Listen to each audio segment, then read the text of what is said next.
It's the search for answers that has brought us here together today. My name is Eric Worre, and for almost 30 years I've been an entrepreneur, struggling at times, but ultimately succeeding.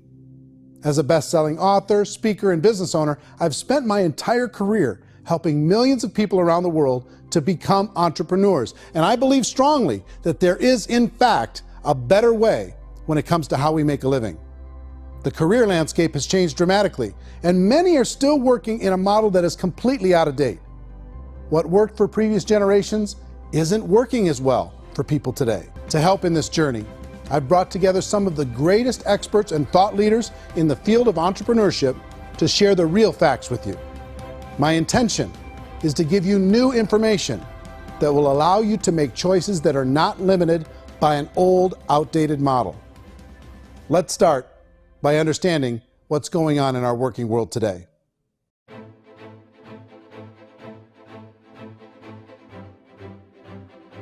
Let's look at unemployment. 30–40% of the people are honestly not working, but would be working.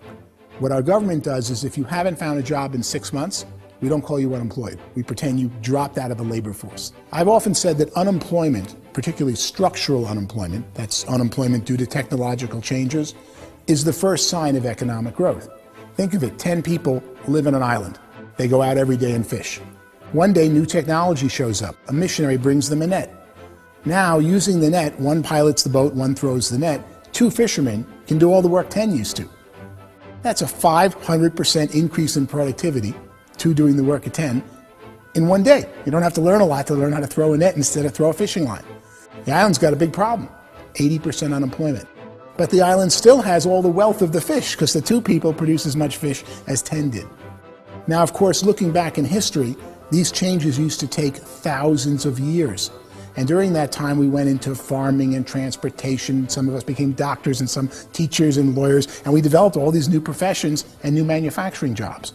Today, these changes are occurring literally in one day when a new technological advance occurs, and we don't have the social structures to deal with it or to retrain the unemployed. The idea of job security in information age is so obsolete, but it's still taught inside our school system, and that's where the problem starts. There's no financial education in school system, and people are still trained to be employees to work for that paycheck. This is a chart on the middle class. What's happening in the middle class, those that went to school, their incomes have been coming down for years. And parents still say to their kids, go to school, get a job. Now, what happens to all those middle-class people who are dropping off the ends of off the chart? Well, they become what's called working poor. And this is what happens to working poor. But they say poverty is ending. Well, poverty may be ending, but working poverty is going up. And this is food stamp usage. So food stamp usage in America is going through the roof right now because people cannot earn what they call a living wage. So some of these charts actually tell you what's going on. And this is a really interesting one, you know.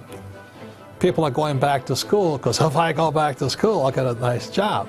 But this is what's happening to, it's called Sallie Mae, which is the student loan guys.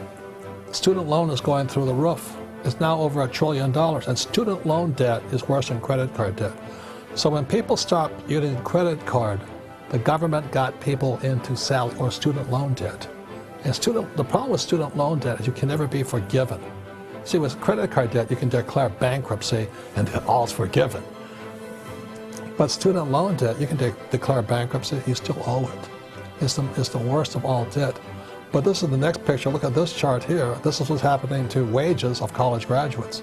It's going down. So you go to college, you rack up all this debt, but you earn less money. Now, that's not that intelligent. Average household income in the United States is approximately $50,000 a year, what they call the middle class. To reach the top 25% of income earners, you need to earn at least $90,000 a year. To reach the top 10% would be a household income of $140,000, the top 5%, $190,000, and to be in the top 1%, you'd need a combined household income of at least $380,000 a year. So here's the question. What do you think would give you the best chance to move up and get to the top 10%, the top 5%, the top 1% or beyond? In my opinion, and in the opinion of many, many experts, the answer is to become an entrepreneur, to become your own boss. I think you have to be a business owner. I can't, the only time I ever say to someone it'd be great to be an employee is when they've already told me they've surrendered. I only tell people who are wounded spiritually that they should be an employee. And it's that feeling that you get when you pick up the backpack off the little Cub Scout and say, "Don't worry, little guy, we'll get you back to the camp." You know, it is in no way a kindness when I tell someone they'd be a great employee. The other status symbol really increasingly is lifestyle. And people can own their own business, maybe even work out of their house. That, I tell you, people admire that. Like, gosh, I wish I could do that. The spirit of the entrepreneur is to be a risk taker and to be resourceful and unstoppable and to have a vision of yourself beyond where you are and not willing to settle for life as it is. Think about the great entrepreneurs. They're visionary. They have heart. They're willing to do today what others won't so they can do tomorrow what others can't. Personally, I don't think of the new economy, the old economy. I create my own economy. The entrepreneur's in control. I decide what the economy is going to be like. In the world of entrepreneurship, there are no limits. You can make as much as you want, depending on how much you want to work and how smart you are and how great a team you put together. There's no more lifetime rewarding business than being an entrepreneur. Why in America, where anyone could be anything, would people want to give up their freedom and become effectively a modern-day slave, told shut up and be here every morning at 7:30, leave at 5:30, and do what I tell you? If people decide to become an entrepreneur and work for themselves, they have some traditional options, but they're riskier than you might think. Any kind of a retail business, retail build-outs is extremely expensive. Even just these small little yogurt stores where they're putting little yogurt machines and you get all the different flavors, you're spending $200,000, $300,000, $400,000 to open a yogurt shop. I would love to buy a Dunkin' Donuts, but it's $500,000 or so to start. I don't quite have that just-in-case money. Risking lose it all, and most guys do 2 or 3 times, and even big guys like Branson, because I'm such a fan of his, half his companies don't work. If you make $1 million, your problems are going to go. If you make $1 billion, your problems are really going to go. Just the opposite. You and I know when you're making $1 million, you get $1 million responsibilities. You make $1 billion, you got 1,000 times $1 million responsibilities. And most people say, I'd love to be my own boss. 70% of Americans would love to be their own boss, according to recent polls. But they don't know how to get there. Because what are you going to do? One, you could buy an existing business. If somebody's selling an existing business, you have to ask why. Usually because it's probably hard. It's probably not making as much money as they hope. 2, they could buy a franchise. A little less risk, proven system, but it's expensive to be able to do that. 3, they could start something from scratch. And that's where a lot of people feel like, I don't have the chops to do it. I don't have the money. I don't have the product idea. I don't have the expertise. I don't have whatever it's going to take to be able to get there, and I can't risk my family to do it. So, 4th, they could become an investor. A lot of people in this town invest to try and figure out a way, but you got to be pretty smart with that game too, right? Venture capitalists, who are the very best and most sophisticated in investing in new breakthrough businesses, make it on 1 out of 11. That means 10 out of 11 are mediocre or fail. Most of them fail. That's the risk there. An angel investor is lucky to get 1 out of 15 or 20. A business is a team sport. Like, I have to have accountants, I have to have engineers, I have to have system designers, I have to have sales, marketing, I have to have accounting, I have to have mission statements, I have to have legal and all that. The average Joe Schmo, even me, I go out there, I don't have the skills to put a business together. I think the bottom line for the 4 traditional options is they take money, sometimes a lot of it. They take expertise, and they take time. All of that adds up to just too much risk for most people. I bought a business from somebody else and it was a lot of work, and you start wondering, what did I just buy? Because I guess ultimately I own your email list and I just overpaid for it. People that start their own business, they spend a lot of money, they spend a lot of time, a lot of effort to get things started. And the more you invest on the upfront, the harder you typically work at it. I can tell you what the success rate is of a restaurant. What is it? They're crazy enough. About 90% of them fail. About 90%, in how quickly? Year less. Wow. And if we're talking non-franchise, we're talking franchise, Sure. That's totally different. Yeah. But our students aren't getting franchise restaurants. You gotta invest big money. Exactly. And with someone like McDonald's, you've had to work with the company for a long period of time, really know the Even have a inside chance at investing $1 business. million. Have a chance, and it's a slim chance. What if there was a way that you had all the proven aspects, the comfort aspects, and you could still control your own life? What if there was both? In other words, you didn't have to create everything from scratch. You didn't have to be a super leader. All you had to do, what if there was a proven product already? You didn't have to create the product. And there's a proven system already, proven training already. Everything except an employer. That was the only thing that you didn't have. Do you think more people would be open to working for themselves in that environment?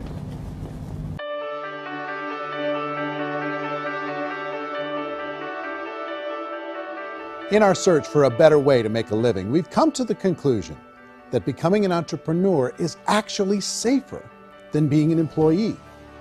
And through our look at the entrepreneurial options, one particular path kept coming up from expert after expert. And I think most people will find it surprising because it's certainly a non-traditional business model. That model is for people to start their own business and become an entrepreneur through the creation of a network marketing business. A large group of independent distributors, independent entrepreneurs, to move a product or service more efficiently. So my friend here, Donald Trump, and I, we always write about the network marketing industry. And the reason we support the network marketing industry is because it really is a business school for entrepreneurs. Because most people come out of school looking for a paycheck. Oh, that's terrible. I went to network marketing like that. I think if it didn't exist, we should invent it. It is that good. I think direct selling is a great way to do business today. It's very easy to get into that industry, and you can be self-employed, be in effect an entrepreneur. When we see multi-billionaires adding network marketing companies to their portfolio of companies, that would be a clue. When we see people who are very famous authors and very famous business people endorsing the industry, that would be a clue. These network marketing companies aren't $50 million companies. They're billions and billions of dollars. They lead the stock market. They're major companies. When we're going to get it? You know, and you're going to school to work for a paycheck, but if you want to be rich, be an entrepreneur, and network marketing gives you the spirit to be an entrepreneur. A traditional company will spend up to 50% of their total revenue on marketing. Network marketing companies use a different approach. Instead of having all that extensive marketing expense, they utilize a network of independent distributors to do the marketing for them. Now, why do they do this?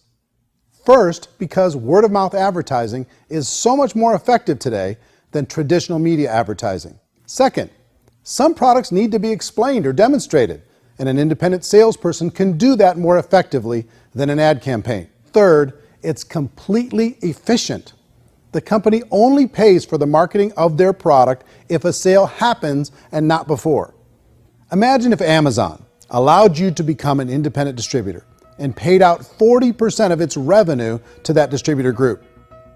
All you had to do as a distributor was recommend a product, and if a person bought it on Amazon, Amazon would take care of all the logistics and you'd get paid for bringing the customer. Now imagine you got paid for every purchase that customer made for the rest of their lives. Well, Amazon doesn't offer this option, but network marketing companies do. These companies allow people to become independent distributors for extremely low cost and with no minimum time or sales quota. Essentially, they own their own business and can provide as much or as little sales as they choose.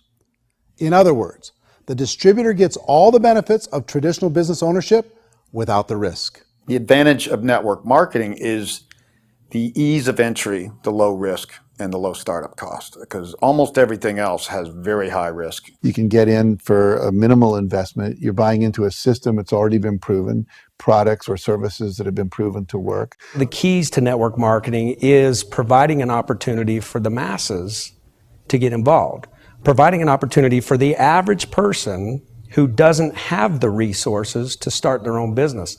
All of this so far is fairly straightforward, but network marketing offers another benefit, and it's this benefit that makes it so interesting for entrepreneurs. Network marketing allows a distributor to build their own network of other distributors and then compensates them on the sales created by that entire group. No matter what your social status is, no matter what language that you speak, I mean, look how many unbelievable people are becoming successful to speak every kind of language out there. What an awesome gift to give the world. People who are like, oh, this is weird, I'm building a sales team, or what do you think you do at a regular company? How do you think a regular company works? Network marketing is the only industry that doesn't say your past determines your future. It looks at your past and says, okay, now what can we train you to do so you can have a great future? Every other employer out there wants to exploit you for what you already know, not teach you something new. Network marketing has the potential to save the United States and the world because it's going to teach people not to be employees, but to be entrepreneurs.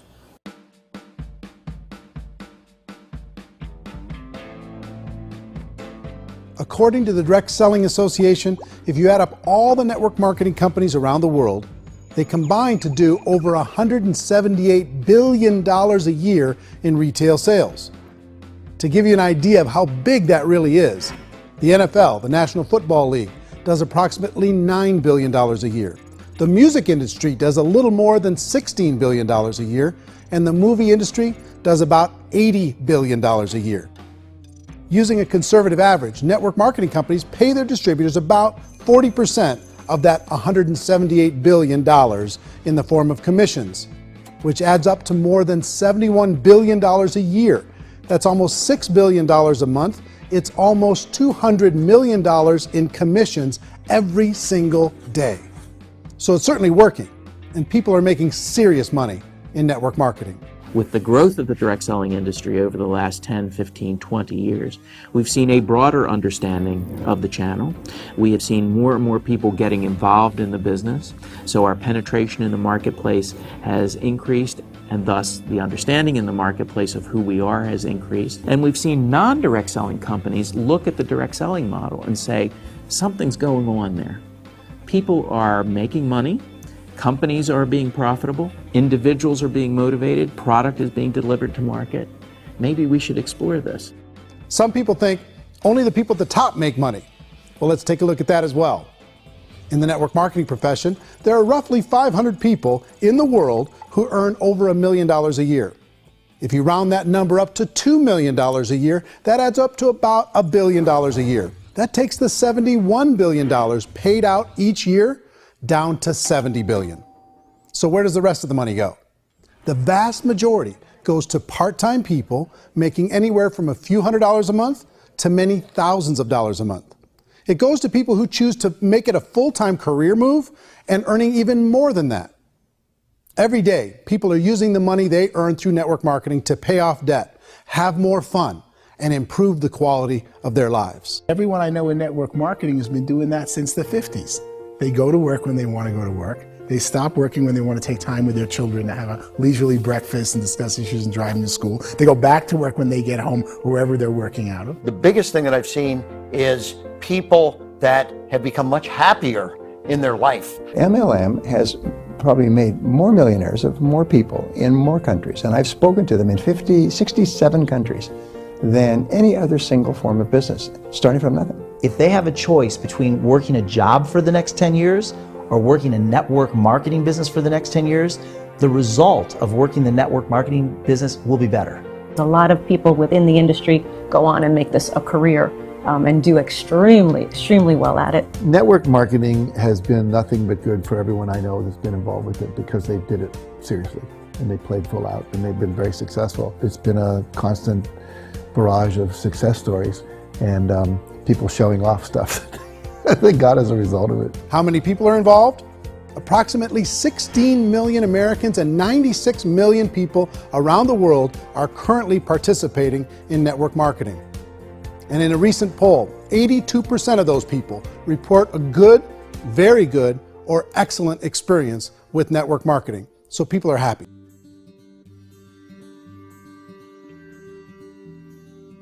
If you decide to look further into a network marketing business in order to generate more cash flow for your family, I would recommend reviewing the following 4 elements. First is the product or service. And on the product or service, I would ask 5 important questions. 1, do you like it? Is it something you would feel comfortable sharing with others? 2, is there a recognized need in the marketplace?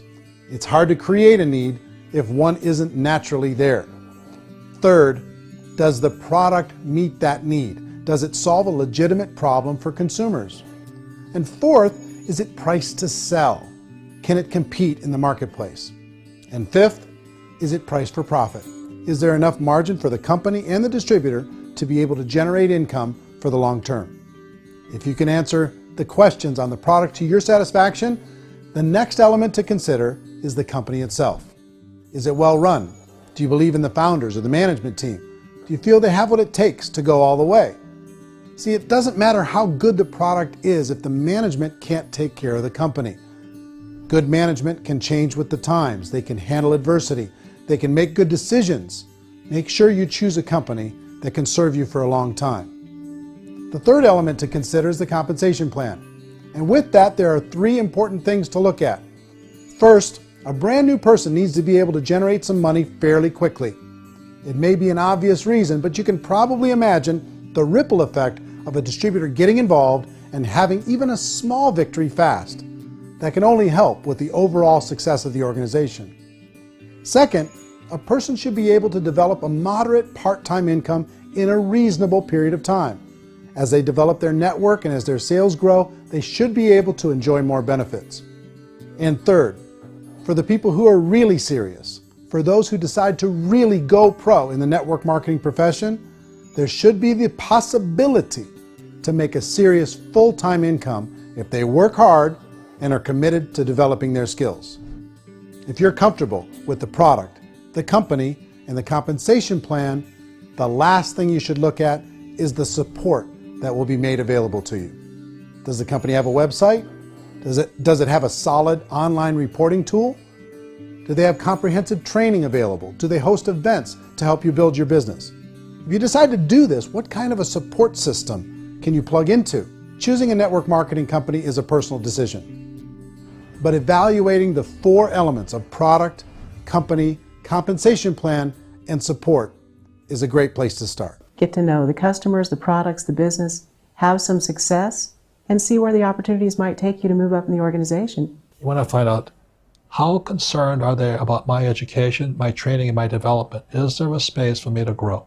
Most important question. Learn everything that you can about the product. Make sure it's something that you believe in, and learn everything you can about the industry and work that system. You have to be very passionate about whatever that company is doing. I would get involved. You can always test drive anything, the product, the service, the community, and then lean into it a bit. And if it feels good, then lean into it a lot. Behind me is the Lincoln Memorial.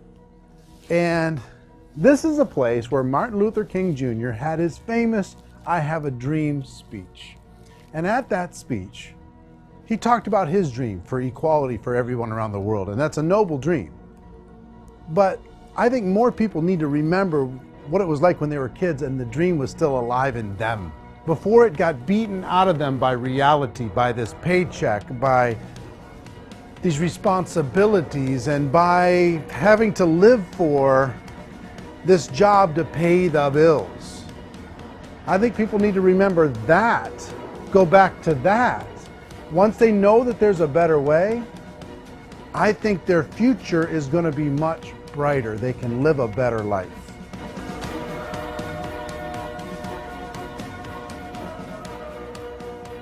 I want everyone to really contemplate this if they're not in network marketing. You're in a job, you probably have a mortgage, you have rent, you have debt, whatever's going on. You're in a prison. You work just hard enough to keep them from firing you, and they pay you just enough to keep you from quitting. Come on! I've been there, done that, and bought that t-shirt. In network marketing, if you run into failure, it's really just a homework lesson for yourself. There's no one to blame. You really have no excuse not to be successful. You just don't. People don't want to hear that, but there's so much available to you. If you want to be a good network marketer, be a student to the people above you, be a fellow traveler to the people on the same level, and be a teacher to those below, and know when it's appropriate to do which. People who are not afraid of asking people to buy things, or not afraid of persuading people with a chance they may say no, these people own the future. Nothing happens until something moves. So you got to go move, you got to go do something, or nothing's going to change in your life. In the beginning, you're going to do a lot of things that you don't get paid for. But as you go down the road, you get paid for a lot of things that you don't do. And your job is rehabilitate the spirit, the entrepreneur spirit in all of us. You get it back. Either give it a strong yes or a strong no, but no wishy-washy, dilly-dally stuff in the middle. There's dreams and there are nightmares, but I believe that the biggest nightmare of all is when you don't pursue your dream. You're going to see some monumental growth in this profession. It's an exciting, exciting time to be involved with the network marketing profession. The next 10 years, I see just exponential growth. When that tipping point comes, it's not a matter of asking somebody, have you ever heard about network marketing? You're really asking them, which company are you building your wealth in? We are here to fix the world, to improve relationships with other people, to improve other lives. And the real reward comes as an entrepreneur in any level from teaching somebody something and watching them soar. There is no greater reward.